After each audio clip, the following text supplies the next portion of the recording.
दोस्तों,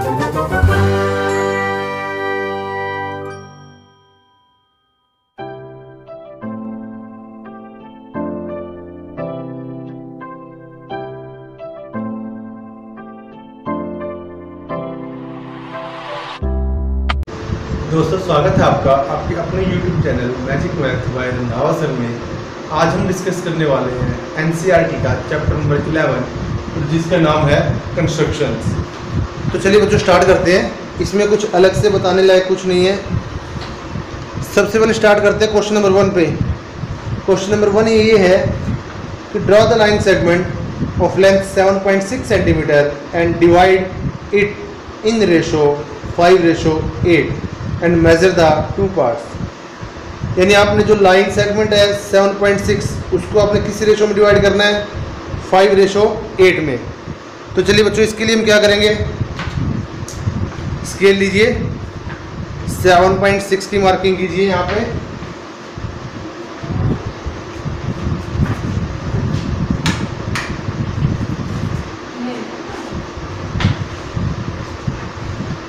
मार्किंग करेंगे हम 7.6। देखिए स्केल आपको दिख रहा है ना, तो यहाँ से 7.6 को मार्क कीजिए पहले।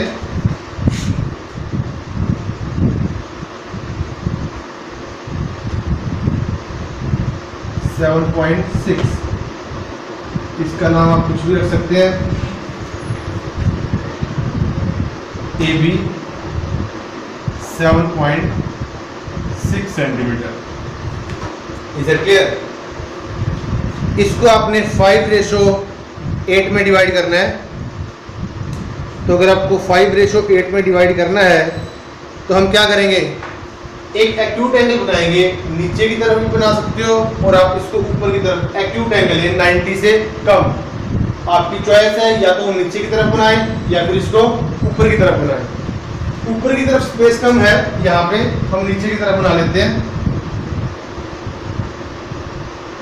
एक्यूट एंगल अपनी मर्जी से कोई भी एंगल बना दीजिए। यानी एक लाइन आप इस लाइन से सीधी नीचे खींच दें,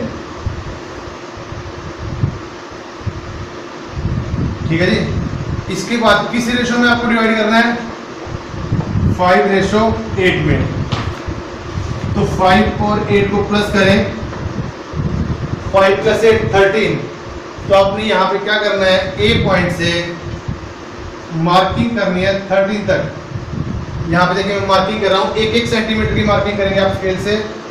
1 2 3 4 5 6 7 8 9 10 11 12 13 तक। आगे रिक्वायरमेंट नहीं है। इसके हम नाम दे सकते हैं, आप A1 A2 भी दे सकते हो, X1 X2 भी दे सकते हो। हम इनकी नेमिंग कर देते हैं, X1 X2 X3 X4 X5 X6 X7 X8 X9 X10 X11 X12 और X13। तो हमें यहाँ पे देखो, मैं आपको मार्क करिए, ये वाले पॉइंट्स आपके 13 1 2 3 4 5 6 7 8 9 10 11 12 13। तो ये 13 पॉइंट्स हैं।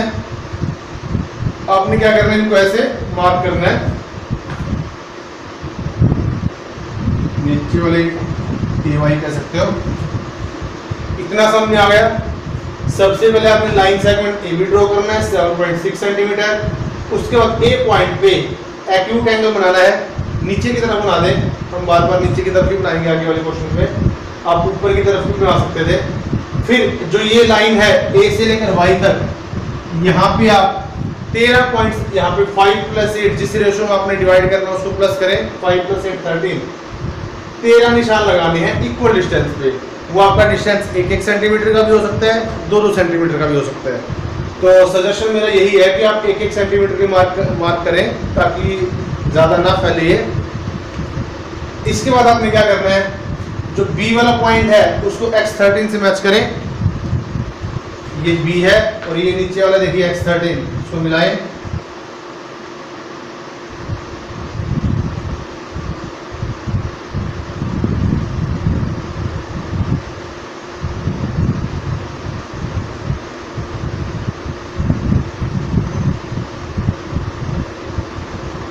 X13 को B से मिलाया। इतना क्लियर है?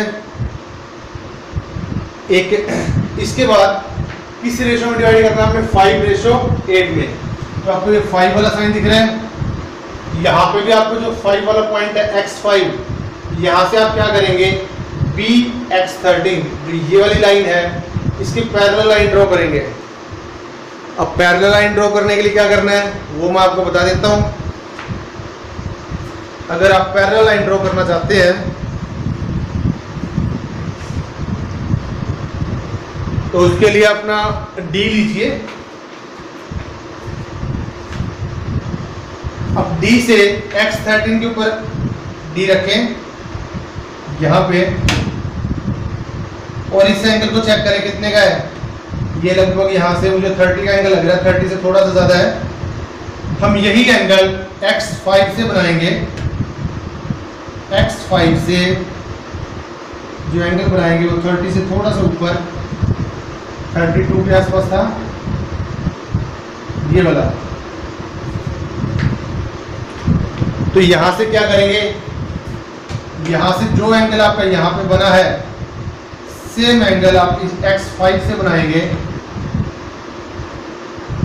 ऐसा करने का मोटिव हमारा यही है ताकि जो ये वाली लाइन है इसके पैरेलल आ सके।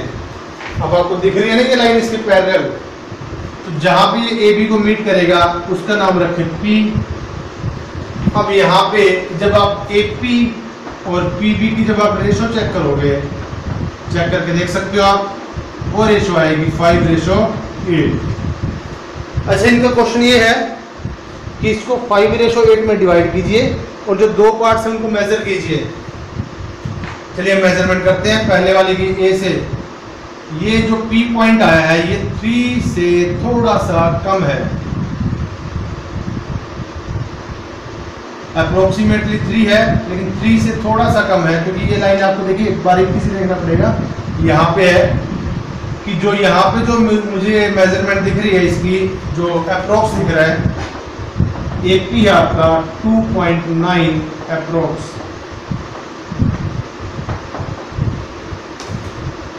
और यहाँ से जो PB है वो आपका है 4.5 से थोड़ा सा ज़्यादा है, 4.6 भी हो सकता है, 7 भी हो सकता है, 8 भी हो सकता है। हमारी ये 7.6 थी ना, तो जो आपका PB मिलेगा अप्रोक्स 4.7 मिलेगा। चेक कर लीजिएगा।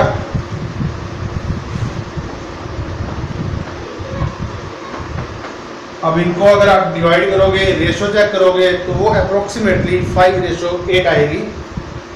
तो सबसे पहले हम स्टेप्स ऑफ कंस्ट्रक्शन लिख लीजिए। हमने एक्चुअली में ये किया कैसे है, स्टेप्स ऑफ कंस्ट्रक्शन, बाद में इसकी हम जस्टिफिकेशन भी लिखेंगे कि हुआ कैसे। सबसे पहले आपने क्या किया, जो हमने सबसे पहले किया था, एक लाइन सेगमेंट AB लिया था, कितने सेंटीमीटर, 7.6 सेंटीमीटर। तो लिखिए ड्रॉ AB 7.6 सेंटीमीटर। ठीक है जी। इसके बाद आपने क्या किया था, A के ऊपर एक एक्यूट एंगल बनाया था, यानी अपनी मर्जी से कोई भी 30 का, 45 का, 60 का, यानी एक्यूट एंगल 90 से कम A के ऊपर बनाया, नीचे की तरफ बनाया है और उसको Y तक एक्सटेंड किया है। Draw an acute angle on A, नीचे की तरफ है तो downwards, and extend it to point, कम से कम इसको Y तक तो बढ़ाएंगे, 2.Y। इसके बाद आपने क्या किया था, इस लाइन के ऊपर आपने 13 पॉइंट्स लिए थे इक्वल डिस्टेंस पे। Mark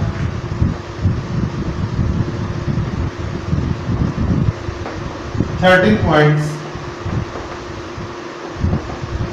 x1 x2 x3 x4 up to so कहाँ तक x30 तक एट इक्वल डिस्टेंसेस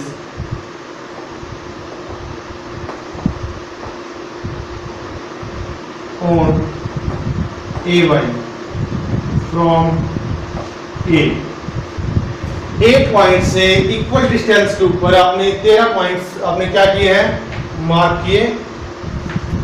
इसके बाद आपने क्या किया, जो लास्ट वाला पॉइंट था x13, इसको आपने क्या किया, B से ज्वाइन किया, ज्वाइन B x13। नेक्स्ट अब आपने क्या किया कि जो एंगल यहां पे था सेम एंगल आपने यहां पे बनाया। अब एक बात बताइए, अगर दो लाइंस हैं और ये वाले एंगल इक्वल होते हैं, ये वाले एंगल कौन से होते हैं, कॉरस्पॉन्डिंग एंगल्स। और अगर कॉरस्पॉन्डिंग एंगल इक्वल होते हैं तो लाइंस क्या होती हैं, पैरेलल। तो एक्चुअली में हमने क्या किया है, x5 पॉइंट से bx13 के पैरेलल लाइन ड्रॉ की है, जिसने AB को P पॉइंट पे इंटरसेक्ट किया है। यही हम लिखेंगे from x5 draw a line,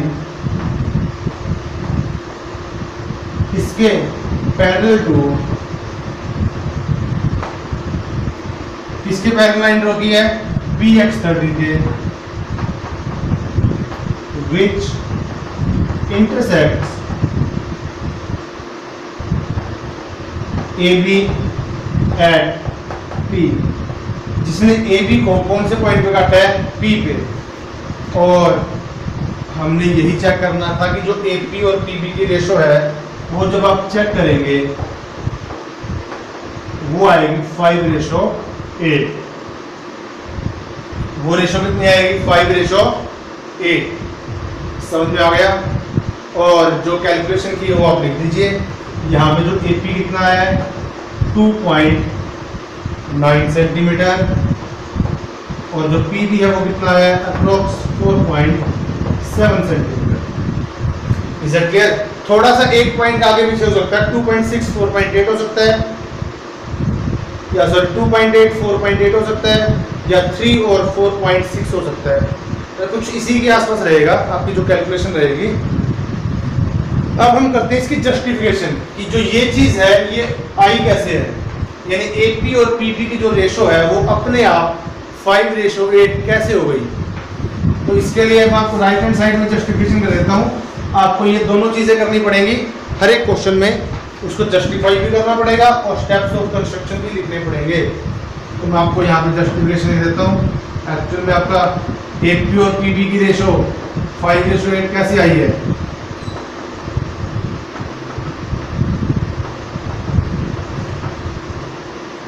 इसके लिए आप ट्रायंगल लीजिए, इन ट्रायंगल APX5, एंड दूसरी ट्रायंगल बड़े वाली लीजिए, या फिर ऐसा करते हैं हम बड़े वाली ट्रायंगल ही ले लेते हैं, ज़्यादा कैलकुलेशन करने की जरूरत नहीं है। इन ट्रायंगल ABX15, यानी ये बड़े वाली ट्रायंगल लीजिए ABX15, ये वाली ट्रायंगल। इसमें आपने क्या किया है, जो PX5 है वो पैरेलल है किसके, BX15 के। देखिए कंस्ट्रक्शन में हमने क्या किया है, ये लाइन पैरेलल ड्रॉ की है ना। तो अब मुझे बताइए अगर लाइंस पैरेलल हो तो उनकी कॉरस्पॉन्डिंग साइड्स की रेशो क्या होती है, सेम।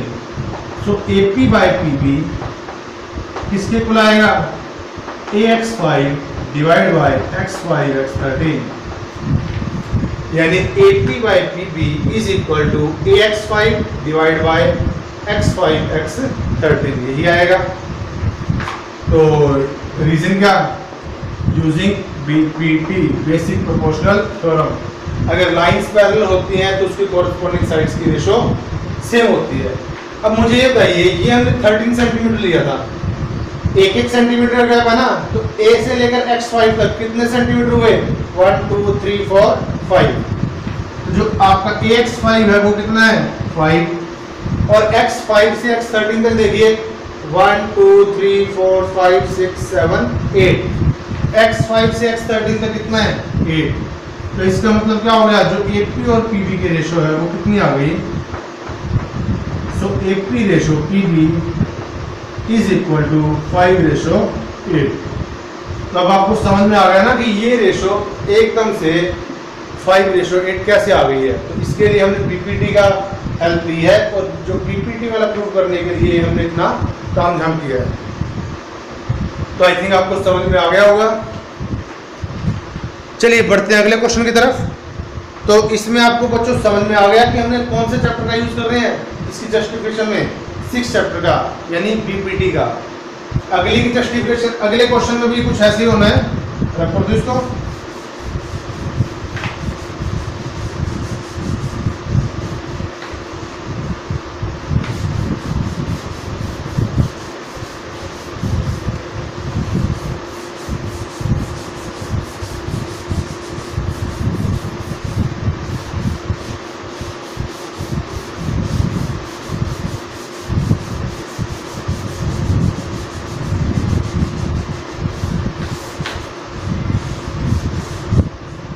इसके बाद देखिए next question, question number 2।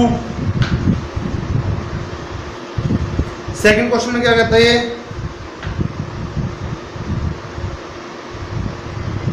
Construct a triangle of sides 4 centimeter, 5 centimeter and 6 centimeter and then a triangle similar to it whose sides are 2/3 of the corresponding sides of first triangle।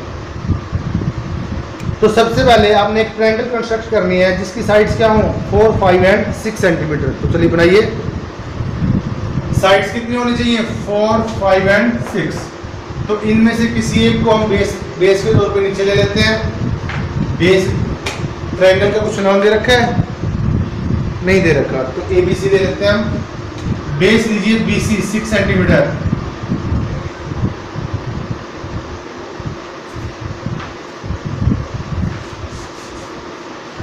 Base BC 6 centimetre, ये दिख रहा है आपको यहाँ पे 6।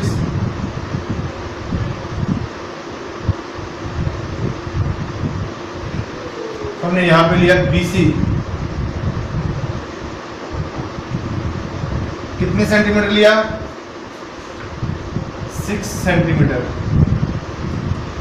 इसके बाद आपने क्या करना है, दूसरी साइड कौन सी है 4 एंड 5।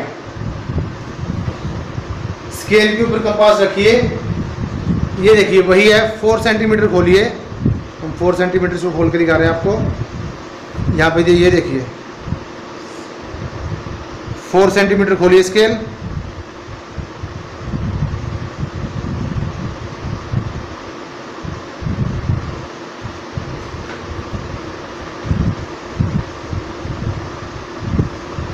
ये 4 सेंटीमीटर हो गया है। 4 सेंटीमीटर स्केल खोला, इन या तो B पे या C पे आपकी चॉइस है। इस पे कंपास रखे, आर्क लगाए ऐसे, दिखने रही होगी, थोड़ा डार्क लगा देता हूँ, ऐसे आर्क लगेगी। फिर दूसरी साइड कौन सी है 5 सेंटीमीटर। 5 सेंटीमीटर कंपास खोलिए, ये देखिए 5 सेंटीमीटर 5 पे रखिए मैंने कंपास, और ये खोलिए 5 सेंटीमीटर कंपास खोलिए। C पे रखिए और दूसरी तरफ से आर्क लगाइए। C पे रखा और हमने दूसरी तरफ से आर्क लगाई है, ये वाली देखिए।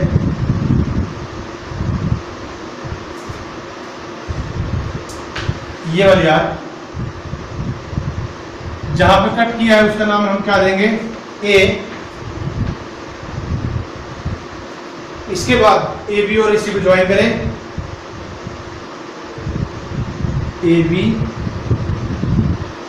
और AC, A को C के साथ।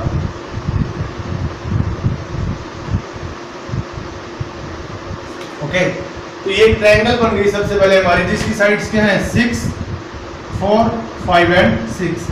AB आपका 4 सेंटीमीटर, AC 5 एंड BC 6। इसके बाद आपने क्या करना है, इसके सिमिलर एक दूसरी ट्रायंगल ड्रॉ करनी है जिसकी साइड्स क्या हो पहले वाली साइड्स का 2/3। तो वही है रेशो वाला सिस्टम है 2/3 यानी 2:3 चाहिए आपको। तो इसके लिए हम इसके बाद क्या करेंगे, हम रेशो निकालने के लिए पिछले क्वेश्चन में क्या किया था, जो ये लाइन सेगमेंट था एक पॉइंट से नीचे की तरफ एक्यूट एंगल बनाया गया था। तो एक्यूट एंगल बनाए यहाँ से बी से नीचे की तरफ, अपनी मर्जी से कोई भी एंगल बना सकते हैं। यानी आप बी से एक लाइन सीधी ड्रॉ कर दें और इसका नाम क्या दे दें, बी से कहाँ तक एक्सटेंड किया, वाई तक। इसके बाद रेशो कौन सी चाहिए आपको, 2/3। इसमें जो रेशो चाहिए उसका डिनोमिनेटर पकड़िए, जो भी आपको रेशो चाहिए उसका डिनोमिनेटर, यानी इनमें से बड़ा कौन है, डिनोमिनेटर छोड़िए, डिनोमिनेटर और न्यूमरेटर दोनों में से जो बड़ा होता है उसी को लीजिए, उतने ही निशान लगेंगे यहाँ पे। अगर 2/3 में बड़ा कौन है, 3, तो हम यहाँ पे मार्क कितने लगाएंगे, 3। आप 1-1 सेंटीमीटर की भी ले सकते हो और 2-2 सेंटीमीटर की भी ले सकते हो। क्वेश्चन में थोड़ी ज़्यादा गड़बड़ ना हो इसलिए हम थोड़ा निशान खुले खुले ले रहे हैं आपकी बार, क्योंकि 3 ही निशान लेने हैं तो 2-2 सेंटीमीटर के डिस्टेंस पे ले लेते हैं, 1, 2 एंड 3। आपने इक्वल डिस्टेंस पे लेने हैं, चाहे वो 1 सेंटीमीटर हो, चाहे 2 सेंटीमीटर हो, चाहे 3। हमने यहाँ पे बी ले लिए, B1, B2, B3। तो इनमें ऐसे ऐसे क्वेश्चन में ध्यान ये रखना है कि जो रेशो दे रखी है उनमें से न्यूमरेटर और डिनोमिनेटर जो बड़ा है उतने ही निशान आएंगे इक्वल डिस्टेंस पे। इसके बाद हमने रेशो निकालने के लिए पिछले क्वेश्चन में क्या किया था, लास्ट वाले पॉइंट को इससे मैच किया था, इसमें भी यही करेंगे। B3 को C से मिलाइए, मिला दीजिए। इसके बाद अब ध्यान रखना, इसमें ऐसे ऐसे क्वेश्चन आगे बहुत सारे आएंगे जिसमें रेशो निकालनी आएगी। इसमें ध्यान ये रखना है कि जो ये वाला C वाला पॉइंट है उसको हमेशा डिनोमिनेटर से मिलाते हैं। अब चाहे रेशो इसमें 1 से कम भी हो सकती है और कुछ ऐसे क्वेश्चन भी आ सकते हैं जिसमें रेशो 1 से ज़्यादा हो, ठीक है जी। तो ऐसे में आपने ये ध्यान रखना है कि जो हमेशा डिनोमिनेटर होता है उसी को C से मिलाया जाता है। Is it clear? तो हमने 3 वाले को C से ज्वाइन किया, अब क्या बचा, न्यूमरेटर कितना है, 2। तो इसमें 2 कहाँ पे है, B2 पे। हम B2 पे क्या करेंगे, इस लाइन के पैरेलल लाइन ड्रॉ करेंगे। अब पैरेलल लाइन ड्रॉ करने के लिए वही आपने करना है कि जो ये एंगल D से मेजर, D से इस एंगल का पता लगाइए कितने का है। पैरेलल लाइन ड्रॉ करने के लिए ये देखिए हमने यहाँ पे D रखी और थोड़ा सा आगे ले लेते हैं इसको ताकि हमें एंगल पता लग जाए, क्योंकि D बड़ी है मेरे वाली। तो ये कुछ एंगल बनेगा आपका 65 के आसपास बनता दिख रहा है मुझे। तो आपने क्या करना है, B2 से भी सेम एंगल बनाना है ताकि लाइन पैरेलल आ सके। ये 65 पे मार्क कर रहा हूं मैं। तो यहां से एक्चुअल में आपने क्या करना है, जो B3C है, लाइन एक्स्ट्रा आपने नहीं डालनी क्योंकि आपकी D छोटी होगी तो आपका इजीली पता लग जाएगा। एक्चुअल में आपने क्या करना है, जो ये B3C है इस लाइन से पैरेलल लाइन ड्रॉ करनी है। कहां से, B2 से, B2 वाले पॉइंट से B3C के पैरेलल लाइन ड्रॉ करेंगे। ये देखिए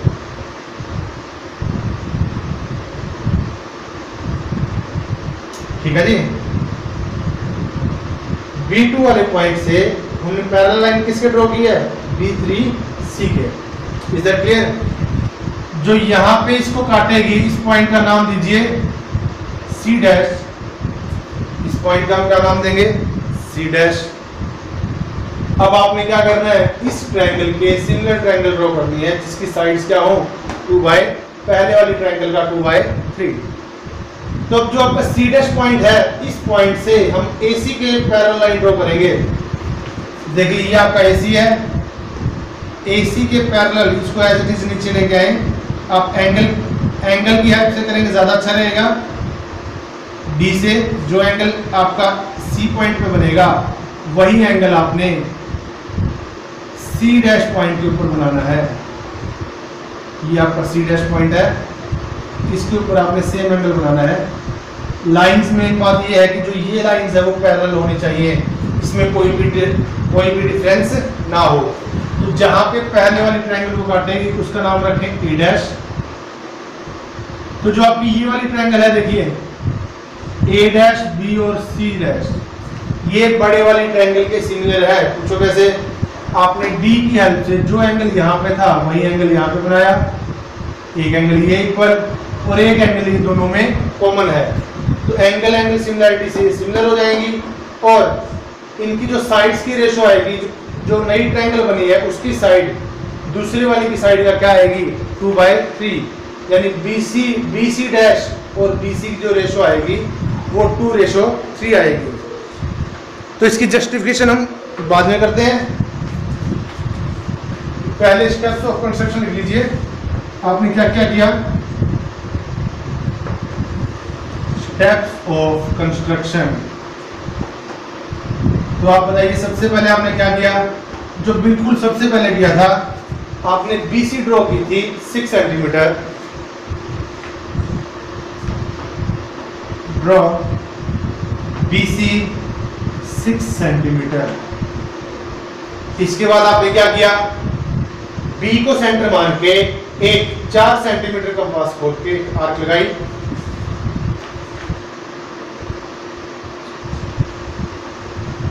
ड्रॉ एन आर्क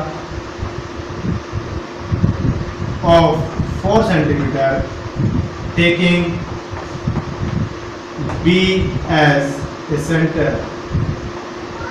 B को सेंटर मान के आपने 4 सेंटीमीटर की आर्क लगाई।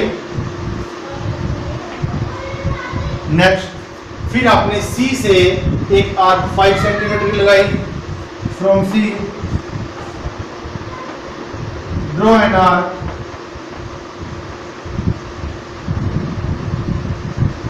ऑफ 5 सेंटीमीटर, 5 सेंटीमीटर की एक आर्क ड्रॉ की है जिसने पहले वाली आर्क को कौन से पॉइंट पे काटा? ए पॉइंट पे, विच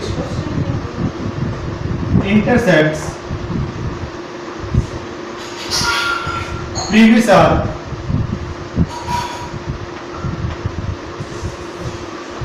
एट ए।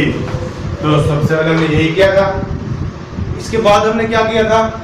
AB और AC को ज्वाइन किया था, ज्वाइन AB एंड AC। तो यहां से आपकी एक ट्रायंगल बन गई थी ABC जिसकी साइड्स क्या थी 4, 5 और 6 सेंटीमीटर।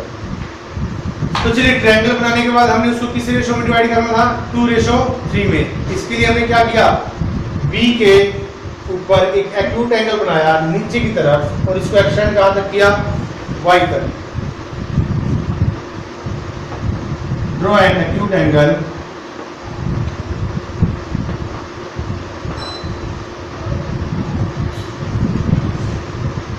at B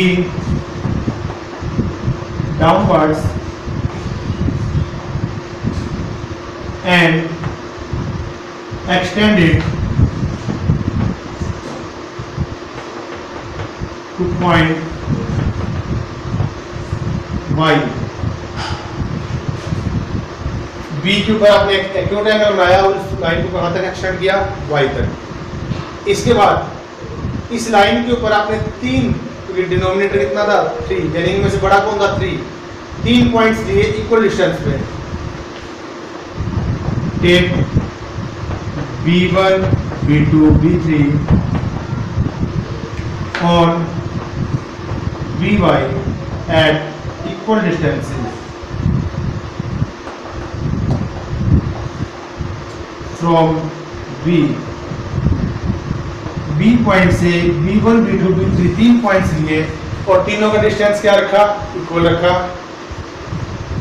इसके बाद यहाँ पे हमने जो डिनोमिनेटर देखा 3 है, तो B3 को C से ज्वाइन किया, ज्वाइन CB3। इसको ज्वाइन करने के बाद हमने क्या किया? B2 से CB3 के पैरेलल लाइन ड्रॉ की जिसने BC को C डैश पे इंटरसेक्ट किया। From B2 draw a line parallel to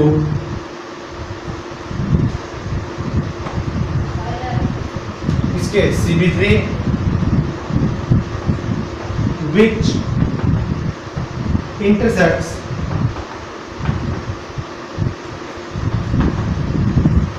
BC at C dash। जहां पे पॉइंट कट किया उसका नाम हमने क्या रखा, C डैश। अब अगली लाइन में हमने क्या करना है, C डैश पॉइंट से AC की पैरेलल लाइन ड्रॉ की है जिसने AB को A डैश पे इंटरसेक्ट किया। From C dash draw a line parallel to AC,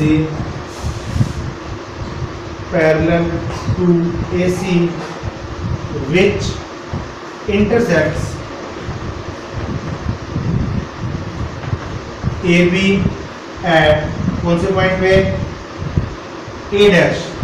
इस पॉइंट पे कट किया तो आपने एक ट्रायंगल ड्रॉ करनी थी जो गिवन ट्रायंगल के क्या हो, सिमिलर हो और उसकी साइड्स की रेशियो क्या हो, पहले वाली ट्रायंगल का 2/3।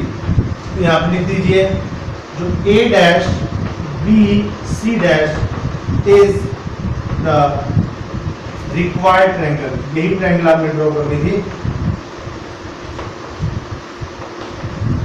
यानी पहली बात तो सिमिलर भी होनी चाहिए और सिमिलर भी होनी चाहिए और उसकी साइड्स की रेशियो भी क्या होनी चाहिए, 2/3।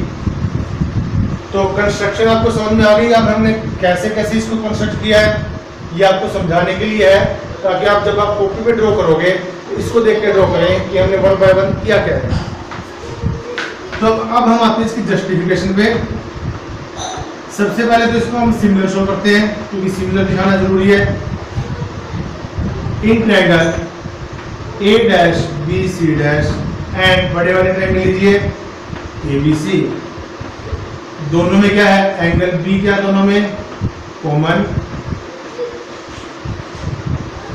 दूसरा C डैश वाला एंगल किसके इक्वल, एंगल C के। रीजन जो AC डैश है और AC है वो क्या है, पैरेलल। कंस्ट्रक्शन में हमने किया था ना, देखिए C डैश से एक AC के पैरेलल लाइन ड्रॉ की गई है। A dash C dash is parallel to AC। So the angle A dash B C dash is similar to triangle ABC। Triangle ABC की सिमिलर हो चुकी है। So A dash B by AB is equal to BC dash by BC equal to A dash C dash by AC। इसकी corresponding sides की ratio same आ चुकी है by CPST, corresponding parts of congruent triangles. लेकिन main बात यह है कि आपने इसको किसके इक्वल शो करना है, 2/3 के। दोबारा से वही ऑल्सो रेशियो 2/3 लाने के लिए एक ट्रायंगल BCB3, बड़े वाले ट्रायंगल लीजिए जैसा हमने पिछले क्वेश्चन में किया था। BCB3 में जो C डैश B2 है वो CB3 के पैरेलल है। C dash B2 is parallel to CB3 by construction. यही है ना, CB3 के पैरेलल लाइन ड्रॉ की थी आपने। So BC dash by BC, BC dash by BC किसके इक्वल आएगा, BB2 by BB3, BB2 by BB3। Reason आप BPT कह सकते हो। तो BC डैश बाय BC किसके इक्वल आ गया, BB2 बाय BB3। अब B से लेकर B2 तक कितना है, 2 सेंटीमीटर और B से लेकर B3 तक 3 सेंटीमीटर। तो BB2 कितना आपका 2 और BB3 कितना है 3। तो ये साइड्स की रेशियो कितनी आ गई, 2/3। तो सो जो हमारी छोटी ट्रायंगल है, सो डायरेक्ट लिख सकते हैं जो BC डैश आएगा, BC उधर ले जाए, is equal to 2/3 of BC। यानी जो छोटी ट्रायंगल की साइड है वो बड़ी ट्रायंगल की साइड्स का कितना है 2/3, और यही हमने शो करना था। तो कंस्ट्रक्शन आपने ऐसी करनी है। आगे जितने भी क्वेश्चन आएंगे वो हम ऐसे ही कंस्ट्रक्ट करेंगे। सारे क्वेश्चन इसके एक जैसे हैं, बस आपने इसमें ये ध्यान रखना है कि अगर रेशो जैसे 2/3 है, 2 1 से कम है। अब एक बात बताओ, जो चीज़ 1 से कम होती है, जैसे मान लो आपके पास 100 रुपीज़ है और आपको उसका 80% चाहिए, तो आपके पास कितने रुपीज़ आएंगे? 80 रुपीज़ आएंगे ना, कम, यानी आपके पास अमाउंट छोटा हो जाएगा। यहाँ पे भी सेम है, अगर रेशो 1 से कम है तो जो अमाउंट है वो कम हो जाएगा, यानी ट्रायंगल है वो छोटी बनेगी। और अगर रेशो 1 से बड़ी है तो जो ट्रायंगल आएगी वो बड़ी बनेगी। जैसा कि एक आधे क्वेश्चन में हम आपको करवा देंगे। तो आई थिंक आपको समझ में आ गया होगा ये क्वेश्चन।